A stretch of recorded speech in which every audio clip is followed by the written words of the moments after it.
Бірақ қазір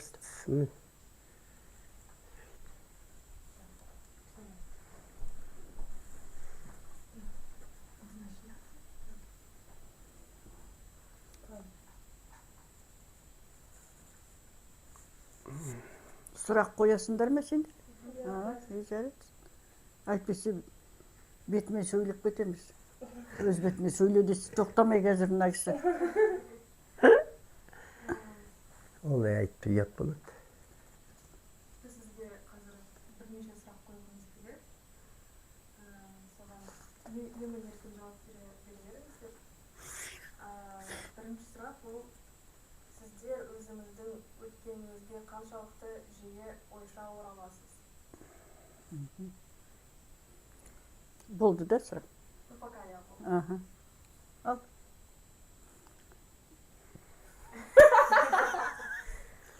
Мынау қаншалықты жиі ойша ораласыз? Мынау өзіңнің қартайғаныңда артыңа қарап, артыңнан өсіп келе жатқан жеткіншектерге қарап біледі екенсің өзіңнің кәрілік. Қалай ораласыз деп тұрсың. Соны айтып отырмын мен. Соған ойлайсың, мысалы жасымда мен анандай істеп едім, мынандай істеп едім деп ойлайсың. Сонда өзіңіз жіберген қателіктеріңді еске алуға тура келеді. Ондай енді әр адамда да болады. Мен қателік істемедім деп еш адам айта алмайды. Болады қателіктері, соны жасы ұлғайғанда бірақ білетін болады. Енді Құдайға шүкір, қазір немере көріп отырмыз. Тақырып емес, тема емес. Шөбере көріп отырмыз. Міне, балапандарым сол. Өткен өмірімізге жиі ораламыз. Жиі ораласың. Есімізге аламыз. Ол қай уақыттарда? Бір балапандардың қуаныштарында, не болмаса бұрынғы өткен жас кезімізді сағынғанда, бұрынғы ата-аналарымызды еске аламыз, бауырларымызды еске аламыз өмірден өткен. Балапандарымыздың өскен, көргенде кішкентай кездерін еске аламыз. Жиі ораламыз өткенге. Онда жиі оралғандықтан сіздердің ойларыңызда андай өте қатты қалған оқиғаларды қаншалықты жиі бастарыңызды айналдырасыздар? Қандай ең қатты эмоция қалдырған? Болады, ондай кездер жиі болады. Жаңа айтып отырған мына кісі. Өткенде қателіктерімізді еске алып, солымыз дұрыс болмады-ау. Мынау балаларымыз енді сол біздің сол жасаған қателігімізді қайталамаса екен. Деп соны еске алып, оған өкінетін де кездерің болады. Өткенді еске алып, қуанатын да кездерің болады. Жиі ойлаймыз оны. Бәлем осылай егерде қайтадан өмір бастасақ, мүмкін мына жерді бұлай өткізер медік, басқаша өткізер медік деп ойланатын кездеріміз болады ондай. Жиі ораламыз енді болады ондай. Ал осы жылдар өте келе, ескі бейнелер мен фотосуреттер сіз үшін құнды бола бастады ма? Дұрыс айтасың, құнды бола бастады. Жастау кезде оны біз біліңкіремедік. Ал енді қартайғанда сол жаңағы көп суреттерді жоғалтып алдық қой енді. Ертеректе біз ауылды жерде тұрдық, көп суретіміз көп сақталмады. Енді сақталып қалған суреттерді еске алғанда көп сақтамаған екен, біз мынау тамаша екен, дұрыс екен деп жаңағы сағынышпен еске аламыз өткен суреттерге қарап. Ал мысалы сіздерде өткен, мысалы жастық шақтағы өзіңіздің достарыңыздың немесе басқа бауырларыңыздың күлкісі, дауысы, немесе сол кездегі болған атмосфера, сол моменттерді сіздер суретке түсіргіңіз келді ме? Түсіргіңіз келе ме? Әрине, сол кезде болса түсіреміз ғой оны. Айтал енді. Мынау қазір айтып жатқан жоқ, ертеден айтатын. Тарих деген, мынау кәртікеге түсу деген мен 64 жыл әскерден келгенде біздің ауылда кәртікеге түсіретін адам болмады. Кісілер паспорт алып, әлгі документін үзейтін картикеге түсіретін адам жоқ болды. Сонда мен картикеге түсіп, біз өзі школдың жанында тұрдық, Құмкөлде деген жерде. Сол перерывта даже балалар жүгіріп келіп, звоноктың арасында жүгіріп келіп, мені картикеге түсіп кетеді. Сондай кездерді еске аламыз кейде. Сол балалар қазір үлкен азаматшалар болып кетті ғой, үлкен. Мысалы. Сол да бір қызық заман еді. Біз сұраққа түсінбей отырмыз да, біздің сұрағымыз да жауабымыз екі бөлек болып жатқан сияқты. Жаңа еске аласыздар ма дейді ғой енді. Сұрақтарың кішкене нелеу. Орысшадан аударғаннан кейін бе сұрақтарың Онда басқа сұрақ қояйық. түсініксіз деу. Мысалы, осы фотосуреттерді қараған кезде сіздерге белгілі бір мәліметтерді есте сақтауға көмектеседі ма? Иә, көмектеседі.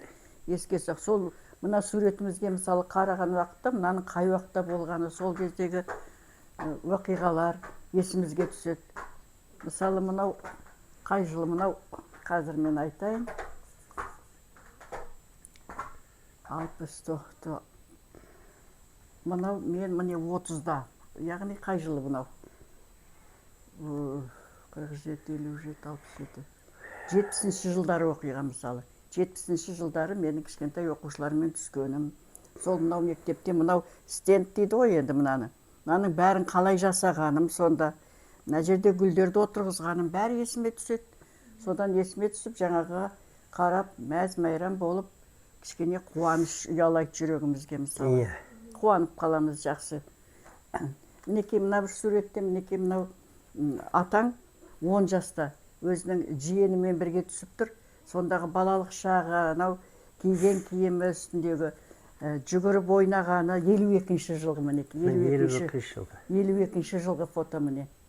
Осыны қарап отырып, өзі мәз болып, бұрынғы жастық балалық шағына келіп, есіне алып, мәз болып қалатын. Мынадай жас болдым, бала болдым мен деп. Әрине, әрбір суреттер.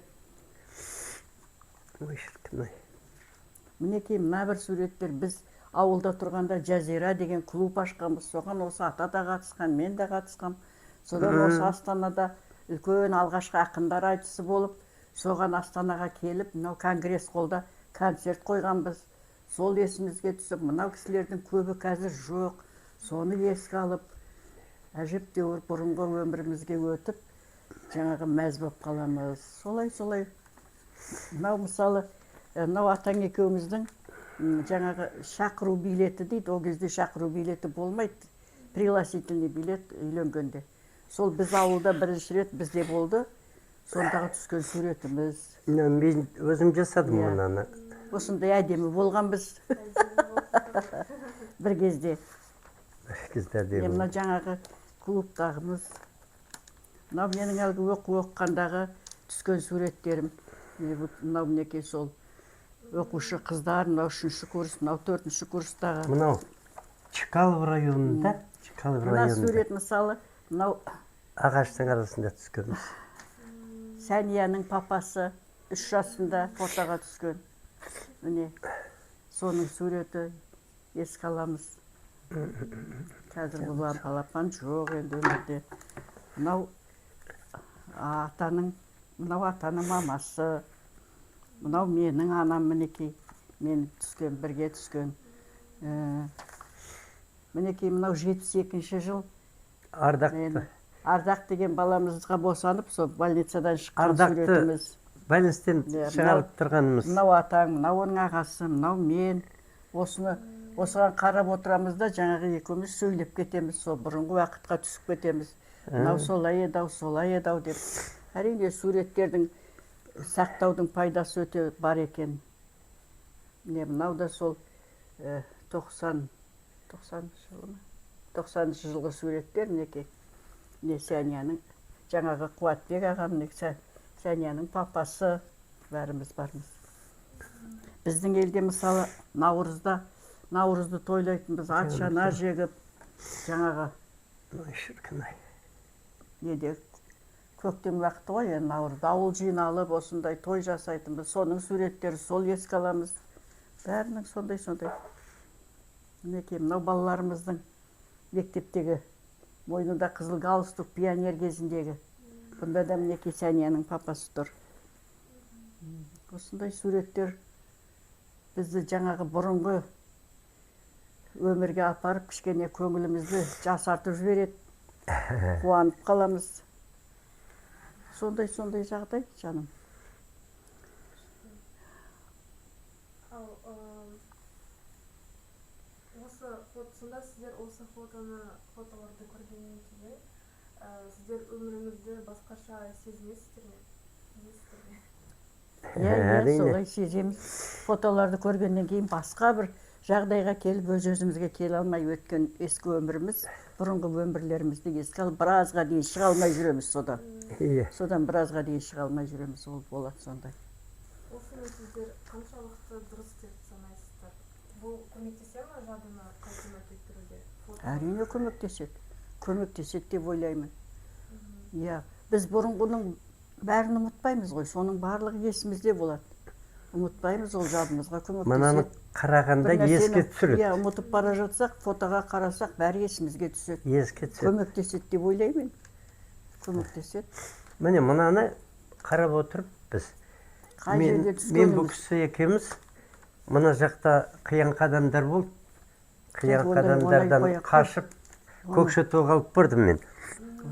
Көкшетаудың Чкалов районында. Не, ағаштың арасында. Алғашқы алып бардым мен апамның үйіне. Келін болып сол жерге түсті. Чкалов районына. Ол еске жадыға көмегі болады, иә. Сонда Сосын осыдан мен шақыру билетін істедім. Сонда сіз Көкшетаудансыз ба? Жоқ, Көкшетау емес. Көкшетауда апамыз тұрған, соған бардық. Чкалов районында ол кісі сот болып тұрды. Сол ауданның соты болып тұрды. Мынау атаның мысалы Москвада әскерден келе жатып, Москваға соғып, Кремльдің тұсында түскен суреті. Бұны жаңағы алдына осы суретті қойсаң, бұл кісі сөйлеп кетеді, тоқтамайды. Память барлығы қайта келеді орнына. Мына мавзолейге барғанымыз. Мына біздің ауылдың жігіті кездесіп. Пайдасы бар, иә.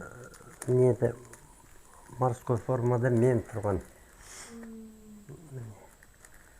Осыдан аралап жүріп, Сарик колоколды көрдік. Бір кусогы Сарик колоколдың құлағандағы. Мынандай кусок. 12 тонна екен. Сол есіңе түседі, осы Москваны көргенде мысалы. Ленинді көрдік.